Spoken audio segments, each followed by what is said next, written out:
대부분의 사람들은 예수를 믿음으로 인해서 복받기를 원합니다.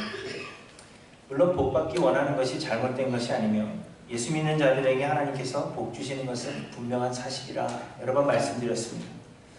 하지만 지난번에도 말씀드린 대로 복이 무엇이냐 하는 것이 문제입니다. 복 받기를 소원하는 것이 문제가 아니라 우리가 받고자 소원하는 그 복이라는 것이 과연 무엇이냐 하는 것이 문제라는 것입니다. 흔히들 생각하는 복은 세상에서의 형통함입니다. 공부도 잘하고 돈도 잘 벌고 몸도 건강하고 아무런 걱정도 근심도 없으며 모든 것이 평탄한 세상 사람들이 부러워할 만한 그러한 삶을 사는 것을 복이라 그렇게 생각하기 때문에 수많은 사람들이 예수님을 믿는다 하면서도 그런 복 받기를 원하는 사람들이 대부분입니다. 하지만 하나님께서 우리에게 주시는 복은 육체적인 것도 아니요 세상적인 것이 아니라 말씀드렸습니다. 왜냐하면 우리의 본질은 영이요 우리의 육은 영을 담고 있는 껍데기에 불과한 것이기 때문입니다. 그래서 하나님은 우리에게 복 주시되 영적이고 영원한 복을 주시는 것이지 잠시 있다 없어질 육체를 위한 복을 주시는 것이 아니라는 것입니다. 우리가 생각하는 이 육체적인 복들, 세상의 복들은 마지막 날 우리에게 주신 것들을 어떻게 사용했는지 하나님 앞에서 계산해야 할 은사들입니다. 여러분이 받았다 생각하는 그 모든 세상적인 복, 그것을 여러분 복으로 생각하지 마시기 바랍니다. 하나님 앞에 설 때 그것을 어떻게 사용하였는가 하나님과 계산해야 될 때가 옵니다. 그렇기 때문에 우리는 받은 것을 잘 사용해야 하며 그것을 그저 복이라 생각할 것이 아니라 하나님을 위해서 또 하나님의 백성들을 위해서 사용할 은사라 그렇게 생각하셔야 합니다. 그렇기 때문에 예수를 믿음으로 세상에 복을 받을 수 있다 하는 그러한 가르침에 여러분이 현혹돼서도 안 되며 그런 복을 기대해서도 안 되는 것입니다. 대신에 예수를 그리스도로 믿는 사람들은 이 세상에서 고난을 기대해야 한다 하는 것이 베드로전서를 통하여 끊임없이 우리에게 말씀하여 주시는 베드로 사도의 메시지입니다.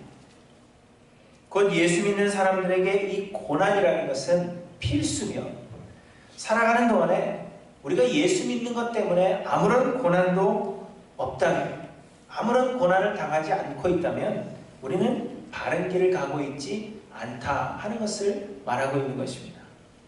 여러분 왜 그렇습니까? 왜냐하면 이 세상은 죄로 가득한 세상이며 우리는 죄가 만연한 곳에 살고 있는 하나님 나라의 왕같은 제사장들이기 때문입니다. 고린도후서 6장에 보시면 그리스도와 벨리알이 어찌 조화되며 믿는 자와 믿지 않는 자가 어찌 상관하며 하나님의 성전과 우상이 어찌 일치가 되리요 이렇게 말씀하십니다.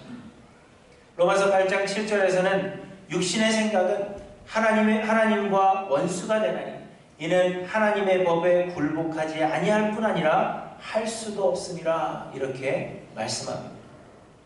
하나님의 백성과 이 세상은 물과 기름이라는 것입니다. 우리는 비록 이 땅에 살고 있어도 이 세상에 섞일 수 없는 자들이요 이 세상에 동화될 수 없는 자들이라는 것입니다. 세상 사람들의 삶의 방식과 그 가치관이 우리들에게는 불편한 것일 수밖에 없다는 것입니다. 복음서에 보시면 예수님께서 제자들을 전도하러 보내시면서 이렇게 말씀하십니다. 내가 너희를 보냄이 어린 양을 이리 가운데로 보냄과 같도다. 그렇게 말씀하셨습니다. 제자들을 세상에 내보내시면서 하시는 말씀이 내가 너희를 보내는 것이 마치 어린 양을 이리떼 가운데 보내는 것과 같다. 그렇게 말씀하셨다는 것입니다. 여러분 어린 양이 이리떼 가운데 있다는 것이 상상이 가십니까? 그곳에서 어린 양이 이리들과 잘 지내며 모든 것이 평탄한 삶을 기대한다는 것 여러분 있을 수 없는 그러한 일입니다. 그런데 이 세상을 사는 우리 믿는 자들은 마치 이리떼들 가운데 거하고 있는 이리떼들 가운데 살고 있는 어린 양들과 같은 존재들이라 그렇게 말씀하시는 것입니다. 결코 평탄할 수 없다는 것입니다. 또한 요한복음에 보시면 예수님께서 아버지께로 돌아갈 때가 되심을 아시고는 이 세상에 남겨두고 가는 제자들을 위해서 하나님께 중보의 기도를 드리십니다. 그런데 그 기도의 내용을 보면 세상이 믿는 자들을 미워하고 그로 인하여서 믿는 자들을 핍박하고 그래서 또 심지어는 죽임을 당하게 될 것이라 그것을 말씀하는 것을 보게 됩니다. 대표적으로 17장 14절에 보시면 이렇게 말씀하십니다. 내가 아버지의 말씀을 그들에게 주었사오매 세상이 그들을 미워하였사오니 이는 내가 세상에 속하지 아니함 같이 그들도 세상에 속하지 아니함으로 인함이니이다. 이렇게 말씀하십니다. 그래서 예수님은 세상에서는 너희가 환난을 당한다. 세상에서 너희가 환난을 당하는 것은 지극히 당연한 것이다. 그렇게 우리에게 말씀하고 계시는 것입니다. 이것이 이 땅을 살아가는 예수 믿는 자들의 삶의 모습입니다. 결코 세상에서의 형통함과 평안함을 말씀하시지 않고 오히려 미움을 받고 핍박을 받으며 고난당하는 삶을 말씀하고 있는 것입니다. 그런데 여러분은 예수님을 믿으심으로 어떤 복을 기대하시며 또 예수님을 믿었기 때문에 내 삶이 어떠해야 한다, 무엇을 여러분 기대하십니까? 죄가 만연한 이 세상에 하나님 나라의 왕같은 제사장의 신분으로 여러분 살아가시면서 여러분에게는 어떤 어려움이 있고 어떤 고난이 있고 또 어떤 것으로 인하여 여러분 불편하게 하며 살아가고 있는가 돌아보시기 바랍니다. 우리가 이 세상을 살아가면서 아무런 불편함을 느끼지 못한다면 그저 우리의 삶이 모든 것이 다 평탄하기만 한다면 그것이 복이 아니라 뭔가 잘못되어 있는 것입니다. 세상에서의 형통함이 결코 우리의 자랑이 되어서는 안 된다 하는 것을 우리에게 계속해서 말씀하고 있는 것입니다. 그러므로 사랑하는 성도 여러분, 세상에서 우리가 환난을 당하는 것을 이상한 일로 여기지 마시기 바랍니다. 아무런 문제가 없는 평탄한 삶을 기대하시거나 또 그런 삶을 찾아서 헤매이시지도 마시기 바랍니다. 왜 내 삶이 이렇게 괴로운가? 왜 이렇게 고통스러운가? 예수를 믿는데도 불구하고 교회를 열심히 다니고 열심히 섬기는데도 불구하고 왜 이렇게 내 삶이 고통스러운가? 여러분 이상한 것으로 여기지 마시라는 것입니다. 평탄해야 되는 것이 아니라 하나님 나라의 왕같은 제사장으로 살아가고 있는 우리들은 이 땅에서 환난을 당하는 것이 당연한 것입니다. 다만 우리가 고난 중에도 하나님 나라의 왕같은 제사장으로서의 품위를 지키고 있는가 하는 것을 돌아보셔야 합니다. 또한 우리가 고난을 당하는 것이 악을 행함으로 고난당하고 있는 것은 아닌지 우리 자신들을 돌아보아서 선을 행함에도 고난당하는 길이 되어서 믿지 않는 영혼들에게도 하나님의 은혜가 어떠한 것인지 밝히 보여줄 수 있고 그래서 믿지 않는 영혼들이 하나님께 영광을 돌리도록 하는 그러한 삶을 살아야 한다 하는 것을 여러분 기억하시기를 바랍니다. 그러나 이 고난이 항상 우리에게 괴롭기만 한 것은 아닙니다. 선을 행함에도 예수를 그리스도로 믿음으로 당하는 고난은 육체로는 우리에게 괴로움을 주겠지만 그러나 우리의 삶에 많은 유익이 있습니다. 오늘 보면은 그 많은 유익들 중에 몇 가지의 유익을 우리에게 말씀해 주십니다. 바라기는 우리가 고난의 유익이 무엇인지 분명히 알아서 선을 행함에도 오히려 고난당하는 삶을 기대하시면서 또한 그 고난을 이기며 살아가시는 하이랜드 교회 모든 성도님들이 되시기를 주님의 이름으로 간절히 축원합니다. 첫째로 고난은 우리로 죄짓지 않게 한다 그렇게 말씀하십니다. 1절과 2절을 보시면 그리스도께서 이미 육체의 고난을 받으셨으니 너희도 같은 마음으로 갑옷을 삼으라. 이는 육체의 고난을 받은 자는 죄를 그쳤으니 그 후로는 다시 사람의 정욕을 따르지 않고 하나님의 뜻을 따라 육체에 남을 때를 살게 하려 함이라. 이렇게 말씀하십니다. 육체의 고난을 받은 자는 죄를 그쳤다 그렇게 말씀하시는데 육체의 고난을 받은 자를 예수 그리스도로 해석해서 믿음으로 예수 안에 있는 자는 죄의 문제에서 해방을 받았다 하는 것으로 해석하기도 하지만 이 실제적인 의미는 우리가 그리스도를 위하여 고난을 받으면 죄를 그치게 된다 하는 의미입니다. 예수를 위해서 고난을 당하는 삶을 우리가 산다면 우리는 죄를 그친다. 더 이상 죄를 짓지 않는다. 그렇게 말씀하는 것입니다. 우리는 예수 그리스도의 십자가 은혜를 믿음으로 말미암아 죄의 용서함을 받은 자들이지만 여전히 우리는 죄인들입니다. 곧 죄의 용서란 우리의 죄가 완전히 없어졌다 하는 것을 의미하는 것이 아닙니다. 죄사함이라는 것은 우리를 위해 십자가를 지신 예수를 우리가 그리스도로 믿을 때 예수의 보혈, 예수님께서 흘리신 그 보혈을 우리 위에 덧입게 되는 것입니다. 하나님은 우리 위에 덧입혀진 예수의 보혈로 말미암아 우리를 의인이라 그렇게 인정해 주시는 것이지만 여전히 우리 안에는 죄가 가득해 있습니다. 우리는 우리 안에 거하시는 성령의 역사하심으로 말미암아 죄를 씻어내는 그 성화의 과정을 거쳐 거룩함을 이루고 하늘나라에 가게 되는 것입니다. 그러므로 우리가 죄 용서함을 받았다고 해서 죄가 완전히 없어진 것이 아니라 여전히 우리 안에는 죄가 가득합니다. 그런데 성령께서 우리가 살아가는 그 삶 동안에 계속해서 우리 가운데 역사하심으로 말미암아 죄를 씻어내게 하시고 성화를 이루어 가시는 것입니다. 그래서 죄는 여전히 우리 안에 있습니다. 그리고 그 죄는 마치 맹수가 먹이를 잡기 위해서 몸을 웅크리고 있는 것처럼 우리 안에서 언제나 기회를 엿보고 있는 것입니다. 하나님께서 아벨의 제사를 받으시고 가인의 제사는 받지 않으셨을 때 가인은 하나님께서 그의 제물을 받지 않으심으로 인하여 분노했습니다. 그때 하나님께서 가인에게 말씀하셨습니다.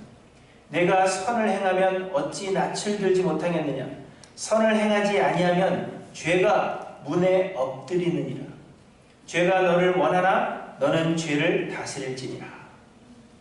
죄가 문에 엎드려 있다 하는 말은 문에서 나오는 자를 사로잡기 위해서 몸을 숨기고 있는 모습을 나타내고 있는 것입니다.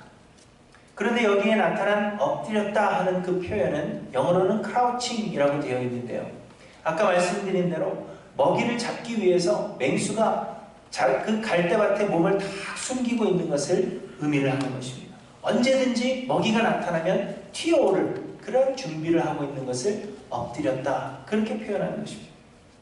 그런데 여러분, 죄라는 것은 이처럼 우리 안에서 완전히 없어진 것이 아니라 여전히 우리 안에 숨어 있는 것입니다. 그리고는 시시탐탐 죄의 본성을 드러낼 그 기회를 노리고 있는 것입니다.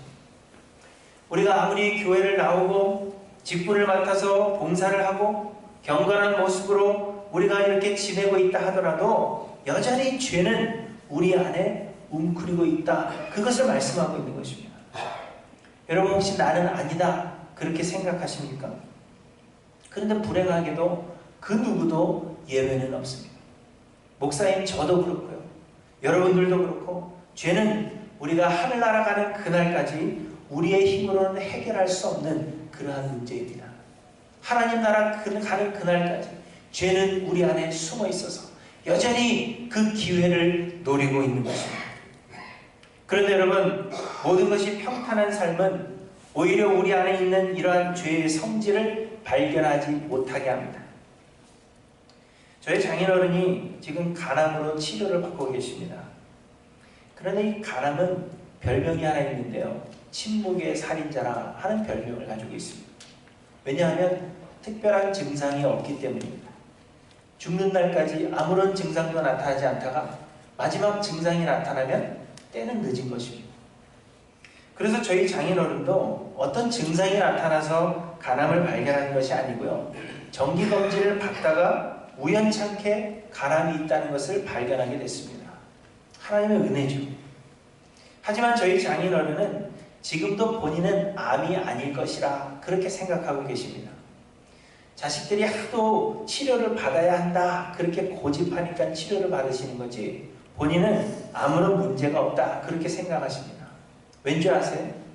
아무런 증상이 없기 때문입니다. 아픈 데도 없고 불편한 데도 전혀 없는데 암이라 그러니까 믿지 못하는 것입니다. 그래서 저희가 말씀드린 것이 증상이 나타나면 그때는 이미 늦은 것입니다.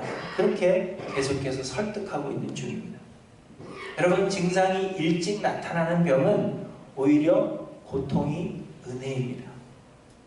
이처럼 우리의 삶의 고난은 우리가 어떤 죄인인지를 깨닫게 하는 것입니다. 고통이 없다면 그저 우리 안에 가득한 그 죄와 함께 우리는 아무런 문제 없이 살아가는 것입니다. 그러다가 하나님 앞에 섰을 때 여전히 우리 안에 남아져 있는 그 죄 때문에 하나님 나라에 들어가지 못하고 내가 너를 도무지 알지 못한다, 하나님께서 그렇게 말씀하시는 그때를 맞이하게 되는 것입니다. 그러나 고난이 우리에게 찾아오게 되면 그 고난에 반응하는 우리의 모습을 통하여서 우리가 여전히 하나님의 은혜가 필요한 죄인들임을 깨닫게 되는 것이고, 그래서 자기 절제와 하나님의 은혜를 간절히 구함으로 인하여서 죄의 소원을 다스려가게 된다는 것입니다. 여러분, 하나님은 우리에게 요구하시는 것이 없다 말씀드렸습니다. 하나님은 우리의 도움이 필요하지 않으시며 우리에게서 무엇을 받으셔야 하는 것이 아닙니다. 그렇기 때문에 우리의 신앙생활이라는 것은 우리가 하나님을 위해서 뭔가를 행하는 것이 결코 아닙니다. 대신에 우리의 신앙생활은 하나님께서 우리를 위해 행해 주시는 것입니다. 우리는 그저 하나님께서 나를 통해 일을 이루시도록 우리를 내어드리는 것이요, 우리의 신앙생활은 하나님께서 우리의 인격을 형성해 나가시는 과정입니다. 하늘나라에 합당하지 않은 죄인들을 구원하셔서 하늘나라에 합당한 거룩한 사람으로 우리의 인격을 변화시켜 가시는 그 과정이 우리의 신앙생활이라 하는 것입니다. 내가 하나님을 위해서 뭔가를 하는 게 아니라 하나님께서 모든 환경을 통하여 내 인격을 변화시켜 가시는 과정이 신앙생활입니다. 그리고 하나님은 고난을 통하여 우리의 인격을 형성해 가십니다.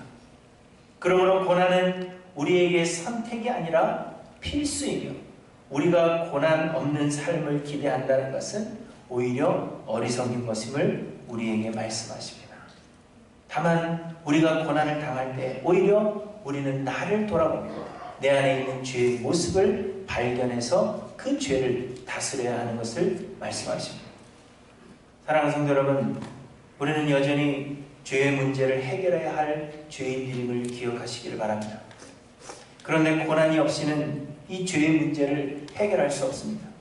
그렇기 때문에 우리의 삶의 고난은 우리에게 유익이 되는 것입니다. 여러분, 아무 문제 없는 평탄한 삶이 아니라 예수 그리스도를 위하여 고난받는 그 삶을 오히려 기뻐하시고 죄의 소원을 다스려 나가며 하늘나라에 합당한 사람으로 변화되어 가시는 저와 여러분들이 되시기를 주님의 이름으로 간절히 축원합니다. 둘째로, 고난은 우리 영혼의 구원의 확증이 됩니다. 곧 내가 구원받았다 하는 것에 확증을 주는 것이, 확신을 가지게 하는 것이 고난이라는 것입니다. 우리는 예수 그리스도의 십자가 은혜를 믿음으로 이미 구원 얻었음을 알지만 우리의 구원을 아직 온전히 이룬 것은 아니라 말씀드렸습니다. 우리의 구원은 우리가 영원한 하늘나라, 하나님 나라에 들어가서 그리스도의 영광에 참여함으로 우리의 구원이 온전히 이루어지는 것입니다. 그 나라에 가기 전까지는 하나님의 은혜가 나를 구원하셨다 하는 그 믿음으로 구원에 이르는 그날까지 우리는 좁은 길을 걸어가는 것입니다. 그렇기 때문에 우리는 때를 따라서 우리의 구원을 확인할 필요가 있습니다. 우리는 구원을 얻었지만 아직 온전히 이룬 것이 아니기 때문에 때를 따라서 중간중간마다 내가 정말 구원 얻은 자인가 우리의 구원을 확인해야 된다는 것입니다. 그런데 3절에 보시면 우리가 예수를 믿기 전에 얼마나 방탕한 삶을 사는 자들이었는지를 말씀하십니다. 이 말씀을 보시면서 나는 이렇게까지는 죄를 짓지 않았는데 이렇게 생각하시겠지만 이는 하나님께서 보시는 우리의 죄는 모두 이렇게 동일하게 악하다 하는 것을 말씀하시는 것입니다. 여기에 술 취함, 방탕함 그걸 보시면서 나는 그렇지 않은데 생각하실지 모르지만 우리가 저지르는 작은 죄를 하나님께서는 모두 다 그렇게 동일한 죄, 술 취함과 방탕함과 같은 우상숭배와 같은 그러한 동일한 죄인으로 우리를 보신다는 것입니다. 그런데 4절을 보시면 이러므로 너희가 그들과 함께 그런 극한 방탕에 다름질하지 아니하는 것을 그들이 이상히 여겨 비방하나 이렇게 말씀하십니다.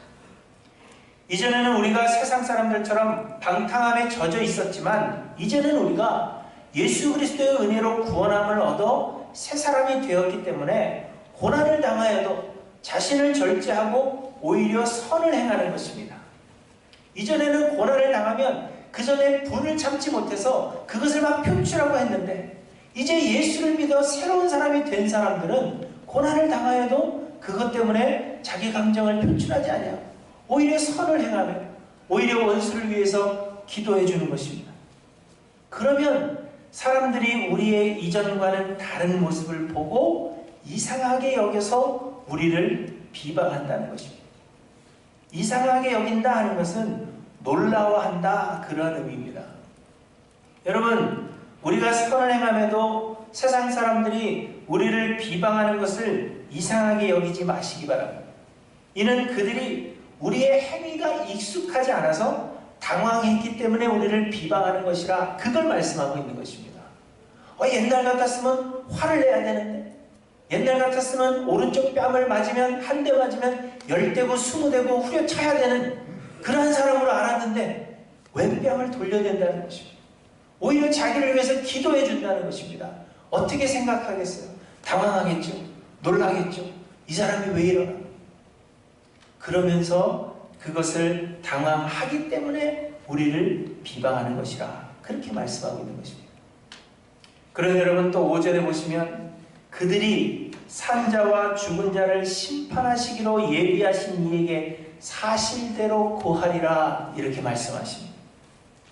영어 성경에는 좀 다른 번역으로 되어 있지만 원어 성경은 우리 한국 번역이 올바른 번역입니다. 사실대로 하나님께 말한다, 그렇게 되어 있습니다. 믿지 않는 자들이 비록 우리의 선한 행위를 보고 우리를 비방하지만 하나님의 심판대 앞에 섰을 때 오히려 우리의 선한 행위에 대한 증인이 된다는 것입니다. 우리가 어떻게 참아왔는지, 우리가 어떻게 그 고난을 이겨냈는지, 우리가 그 고난을 당할 때 악으로 악을 갚지 아니하고 어떻게 선으로 그 악을 갚아왔는지, 그들이 우리의 증인이 된다는 것입니다. 그들이 특별히 우리를 위해 증언해 주는 것은 아니겠죠. 우리가 얼마나 착한 사람인가 증언해 주겠습니까? 하지만 그들의 비방이 오히려 우리의 행위가 선한 것이었다 하는 것에 증명이 된다는 것입니다. 그렇기 때문에 우리가 고난을 선으로 이겨내면 이겨낼수록 우리를 위한 증언은 늘어나는 것입니다. 우리를 비방하는 사람들이 많아지면 많아질수록 하나님 앞에 서는 그날에 우리를 위해서 우리를 증언해 줄 사람들이 더욱더 많아진다는 것입니다.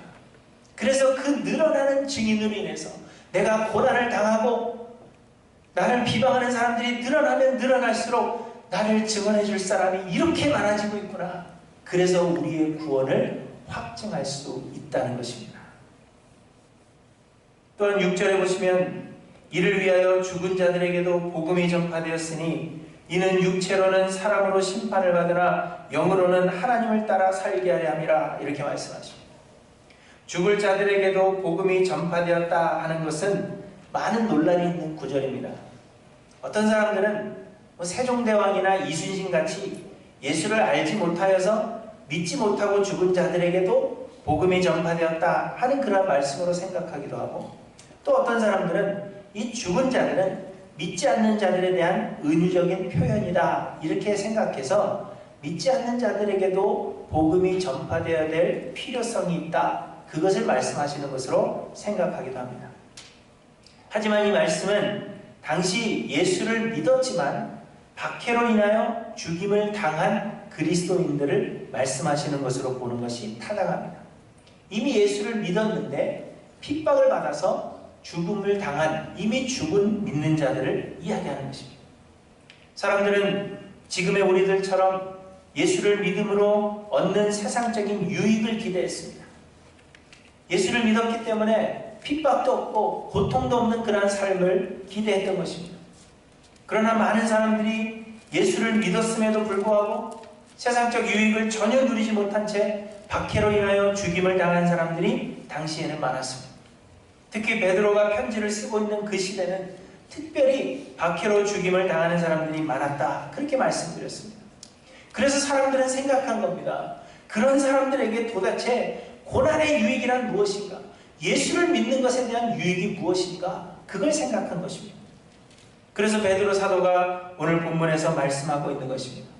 우리가 당하는 고난은 육체에는 아무런 유익이 없을지라도 우리의 영혼이 구원받았다는 확증이 된다. 그런 유익이 있다. 그걸 말씀하고 있는 것입니다. 그리고 이미 핍박을 받아 죽은 자들에게도 이 복음이 전하여졌다. 그렇게 말씀하고 있는 것입니다.